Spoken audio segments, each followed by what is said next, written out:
Bine ai venit! Te invit să asculți această rugăciune cu atenție și să repeți cuvintele după mine. Fiecare cuvânt rostit cu inima deschisă aduce binecuvântare și pace în viața ta. Poți citi și urmări textul pe ecran pentru a te ajuta să te concentrezi și să rostești rugăciunea cu credință. Să începem împreună. Folositor și ajutător mare te-ai arătat lumii în primejdii, mucenice că pe mulți i-ai izbăvit de pagube, furii urmărind, pierderile depărtându-le și celor ce aleargă la tine cu credință, împlinind cererea lor. Pentru aceasta te rugăm. Fii milostiv și nouă care îți cântăm. Bucură-te, Sfinte Mare Mucenice Mina, mult pătimitorule. Icos 1. Întrupându-se cuvântul lui Dumnezeu, s-a luminat făptura și prin trânsul a izvorât mulțimea mucenicilor care au pătimit până la sânge, făcându-se apărători neputincioșilor. Pentru aceasta îți cântăm. Bucură-te, stea neapusă. Bucură-te, rază de nematerialnic foc. Bucură-te, lumina celor păgubiți. Bucură-te, căderea celor răpitori. Bucură-te, taina care destăinuiește nelegiuirea. Bucură-te, stabilă care oprești rătăcirea. Bucură-te, stâlp care împiedici necuviința. Bucură-te, adânc care pierzi lăcomia. Bucură-te, suflare care întărești inimile suferinzilor. Bucură-te, mâna care descoperi prădăciunile. Bucură-te, lanț care ferești pe făptuitorul celor rele. Bucură-te, negură care întuneci gândurile necurate. Bucură-te, Sfinte Mare Mucenice Mina, mult pătimitorule. Condac 2. Biruitor grabnic te-ai făcut prigonitorilor celor ce voiesc a răpi munca săracului amărât de soartă și a stinge ființa lui, fiind amenințat de întâmplări. Pentru aceasta cântăm. Mărire ție, mucenice, și lui Dumnezeu laudă. Aliluia. Icos 2. Să nu se învrednicească nelegiuiții a ne supune sub picioarele lor. Sfinte, când se pornesc asupra noastră ca valurile mării ce vin spumegând pe aripile vânturilor turbate, ci să cadă ca spicele țarinii de la fața ta și noi să te binecuvântăm zicând, bucură-te, nădejdea noastră cea tare, bucură-te, căderea nelegiuiților vrăjmași, bucură-te, îngrădirea nesățioaselor fiare, bucură-te, înfrânarea mândrilor răpitori, bucură-te că se cutremură cei ce calcă poruncile tale, bucură-te că se ticăloșesc cei ce nu cinstesc minunile tale, bucură-te că se chinuiesc cei ce nu cheamă într-ajutor numele tău, bucură-te că se tulbură cei ce te amărăsc, bucură-te că se laudă cei ce îți mulțumesc ție, bucură-te că de mila ta toată făptura se veselește, bucură-te că de îngrozirea ta toți cei ce au greșit se pocăiesc, bucură-te al umiliților izbăvitorule, bucură-te, Sfinte Mare Mucenice Mina, mult pătimitorule. Condac 3. Dreptatea și pacea având în cugetul tău, ai părăsit tabăra Frigiei, nemai putând suferi ca să vezi închinarea idolească. Pentru aceasta, suindu-te în munte, cu post și cu rugăciuni, ți-ai curățit sufletul de păcate și te-ai întărit în credința Domnului nostru Iisus Hristos, cântând Aliluia, Icos 3, păgânii nemai răbdând urmările tale cele sfinte, prin care se defăima înșelăciunea lor cea idolească, căci propovăduind credința lui Hristos poporului și dovedind că El este Dumnezeu, care face minuni, iar nu pietrele și arama, te-au supus chinurilor ce le-ai primit cu dragoste.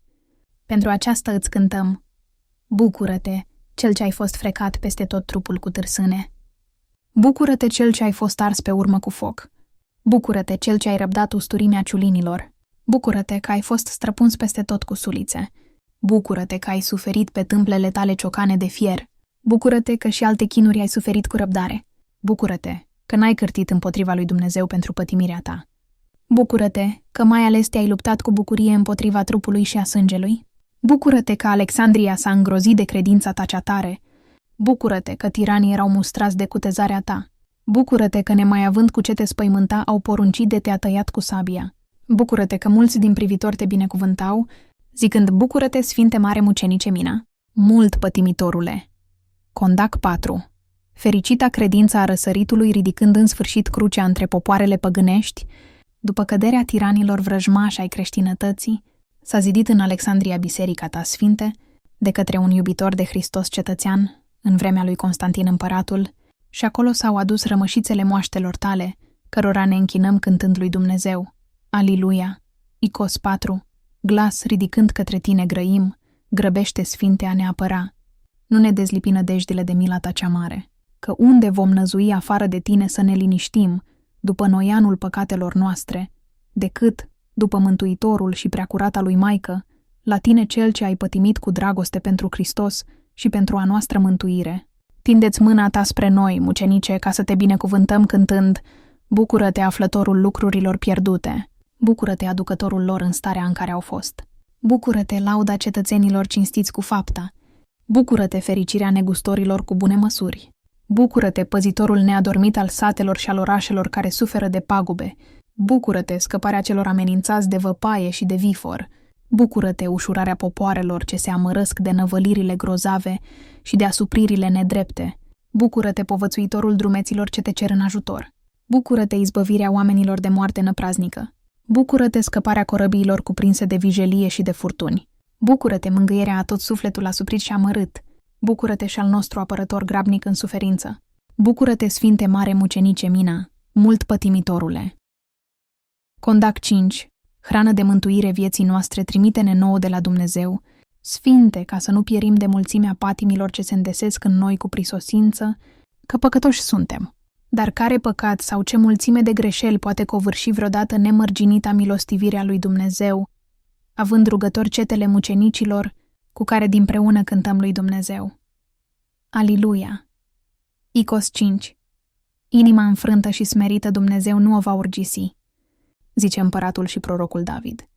Pentru aceasta, smerindu-ne până la moarte, cădem către tine, mare mucenice Mina, să te rogi lui Dumnezeu pentru noi păcătoși ca să ne liniștească durerile, biruind pe vrăjmașii, care se luptă împotriva legilor lui.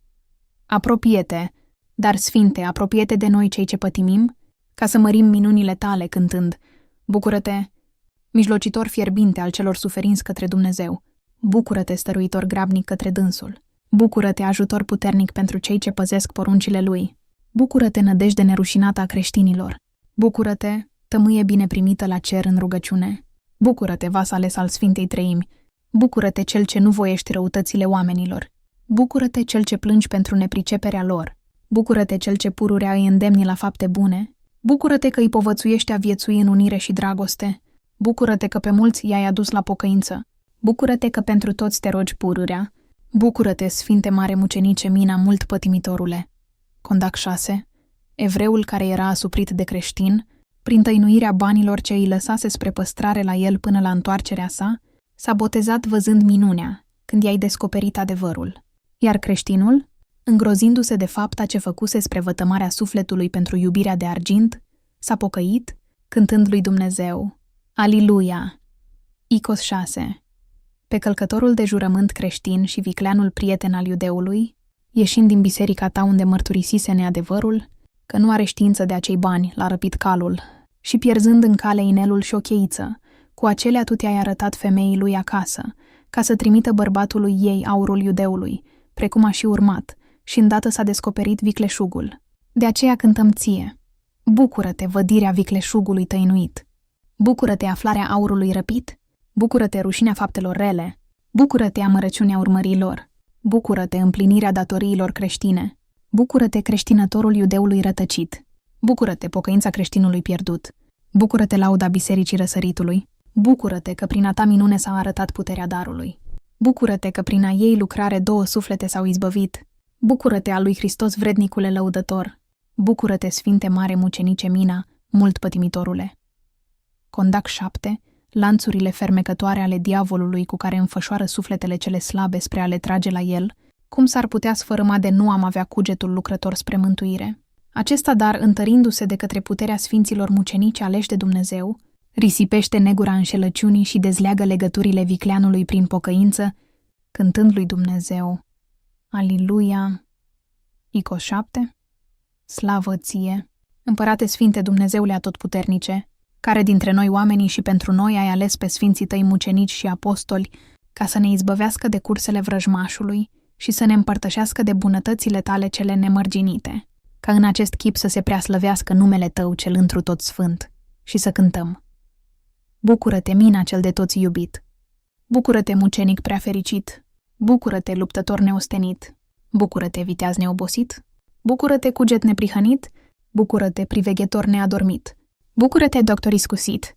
Bucură-te, judecător nemituit! Bucură-te, sprijinitor nepărtinitor! Bucură-te, dar nesfârșit!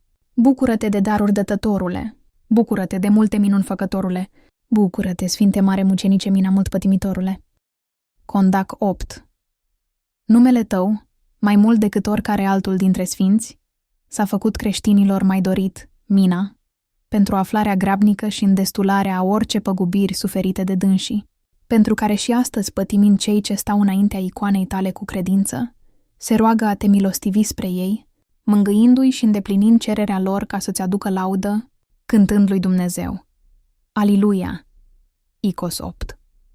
Obosiți de valurile întâmplărilor ce vin asupra noastră, nu ne putem lupta și nici nu suntem vrednici de milostivire, pentru că pocăință nu avem, adâncindu-ne în gânduri și în fapte urâte. Pentru aceasta cădem înaintea ta, să ne izbăvești de ispitele ce ne apasă și să ne întărești în dragostea lui Dumnezeu, ca să scăpăm de vrăjmași și să-ți cântăm. Bucură-te, turn de tărie! Bucură-te, rază de bucurie! Bucură-te, ancorătare! Bucură-te, zid de scăpare! Bucură-te, gând întăritor! Bucură-te, liman izbăvitor! Bucură-te, lumină sfântă! Bucură-te, armă nebiruită! Bucură-te, înger ceresc! Bucură-te, dar dumnezeiesc! Bucură-te, al creștinilor apărătorule! Bucură-te, al săracilor miluitorule! Bucură-te, Sfinte Mare Mucenice Mina, mult pătimitorule! Condac 9. Patimile cu care tu ai pătimit să ne fie în ajutorul patimilor noastre și rănile trupului acoperământ durerilor ce ne tulbură toată odihna. Dă-ne dar în primejdii răbdarea ta, Sfinte, ca prin trânsa să dobândim mântuirea sufletului și întărirea neputințelor noastre spre a cânta lui Dumnezeu. Aliluia! Icos 9. Cu sângele tău cel curs pentru dragostea lui Hristos, spală întinăciunea păcatelor noastre prea fericite și cu mulțimea minunilor schimbă cugetele celor ce ne prigonesc spre a nu fi osândiți cu nedreptate și să nu întunece adevărul pricinilor, ce avem după a lor plăcere, că tu ești cel ce descoperi toate nelegiuirile și ție se cuvine a cânta. Bucură-te, mângâierea celor asupriți în judecăți! Bucură-te, biruința ostașilor ce se luptă pentru credință! Bucură-te, pământ roditor de fapte bune! Bucură-te, floare frumoasă din părțile Siriei! Bucură-te, mărgăritar ales de Dumnezeu! Bucură-te, trandafir mirositor între spinii idolești! Bucură-te, piatră scumpă din comorile Egiptului! Bucură-te, dar prin care s-a împlinit menirea magilor de la răsărit! Bucură-te, cedru crescut între cedrii Libanului! Bucură-te, câmp adăpat de apele Iordanului! Bucură-te, strajă neadormită mănăstirilor din Muntele Sfânt! Bucură-te, povățuitor osârnic celor ce merg la mormântul Mântuitorului! Bucură-te, Sfinte Mare Mucenice Mina, mult pătimitorule!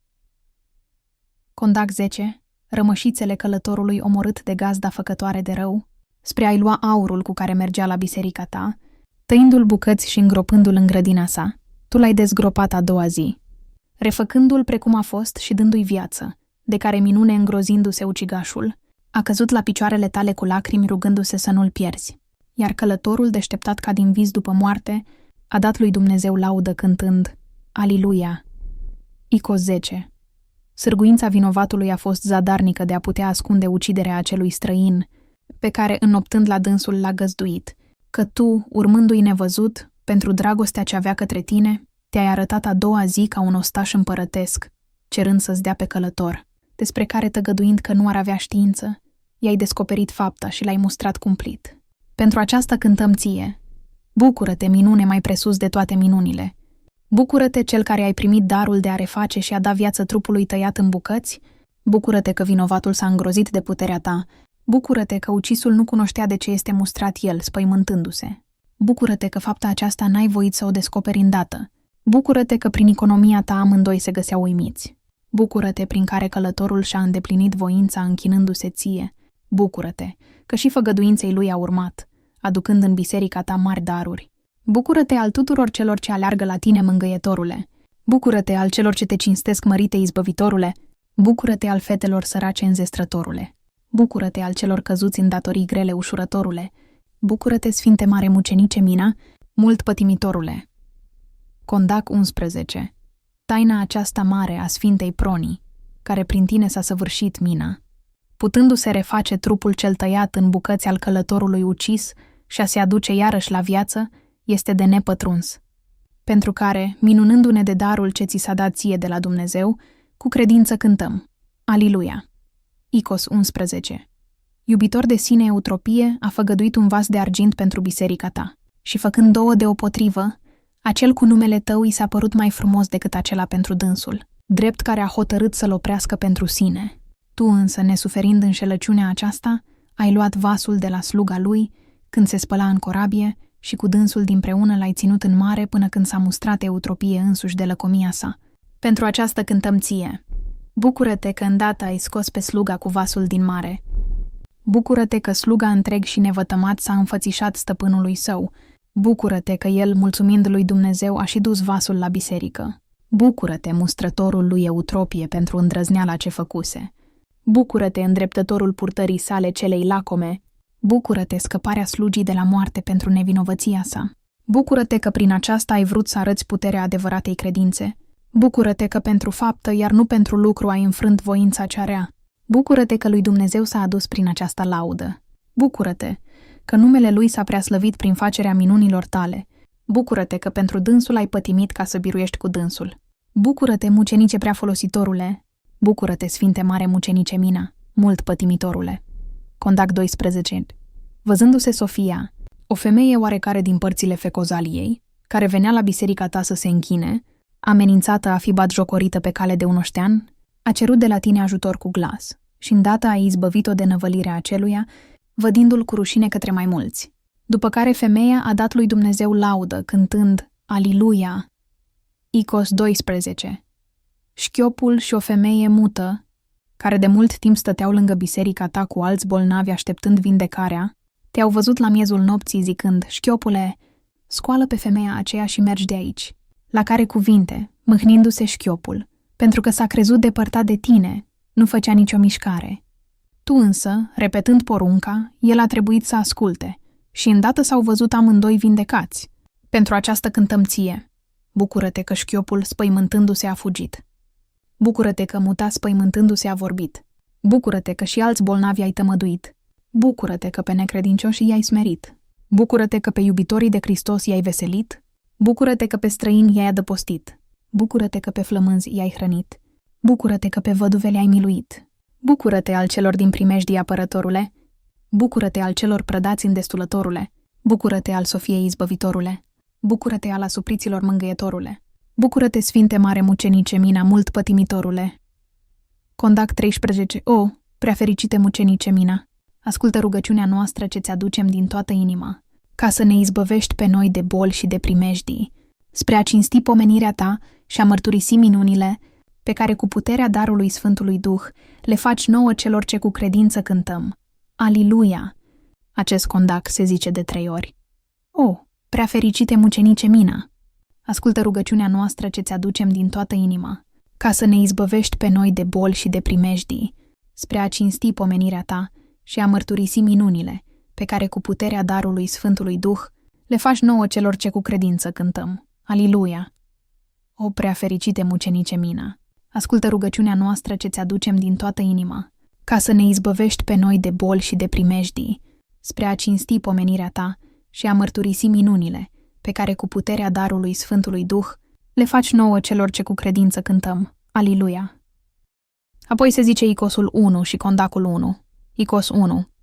Întrupându-se cuvântul lui Dumnezeu, s-a luminat făptura și prin trânsul a izvorât mulțimea mucenicilor, care au pătimit până la sânge, făcându-se apărători neputincioșilor. Pentru aceasta îți cântăm. Bucură-te, stea neapusă! Bucură-te, rază de nematerialnic foc! Bucură-te, lumina celor păgubiți! Bucură-te, căderea celor răpitori! Bucură-te, taina care destăinuiește nelegiuirea! Bucură-te, stabilă care oprește rătăcirea! Bucură-te, stâlp care împiedici necuviința! Bucură-te, adânc care pierzi lăcomia! Bucură-te, suflare care întărești inimile suferinzilor! Bucură-te, mâna care descoperi prădăciunile! Bucură-te, lanț care fereci pe făptuitorul celor rele! Bucură-te, negură care întuneci gândurile necurate! Bucură-te, sfinte mare mucenice Mina, mult pătimitorule! Condac 1. Folositor și ajutător mare te-ai arătat lumii în primejdii. Mucenice că pe mulți ai izbăvit de pagube, furii urmărind, pierderile depărtându-le și celor ce aleargă la tine cu credință, împlinind cererea lor. Pentru aceasta te rugăm, fii milostiv și nouă care îți cântăm. Bucură-te, sfinte mare mucenice Mina, mult pătimitorule! După aceea se citește această rugăciune către Sfântul Mare Mucenic Mina. O, Preasfinte și întru tot lăudate, mare mucenice Mina și de minuni făcătorule, primește această rugăciune de la mine, nevrednicul robul tău, căci către tine, ca la un adevărat izvor de tămăduiri și grabnic folositor și ajutător prea minunat, scap eu ticălosul și către sfânt chipul icoanei tale cu lacrimi fierbinți mă rog ție. Vezi, sfinte paguba mea, vezi sărăcia și ticăloșia mea, vezi bubele și rănile trupului și sufletului meu. De aceea mă rog ție, fericite și sfinte Mina, grăbește de mă ajută cu neîncetatele și sfintele tale rugăciuni și mă sprijinește pe mine robul tău.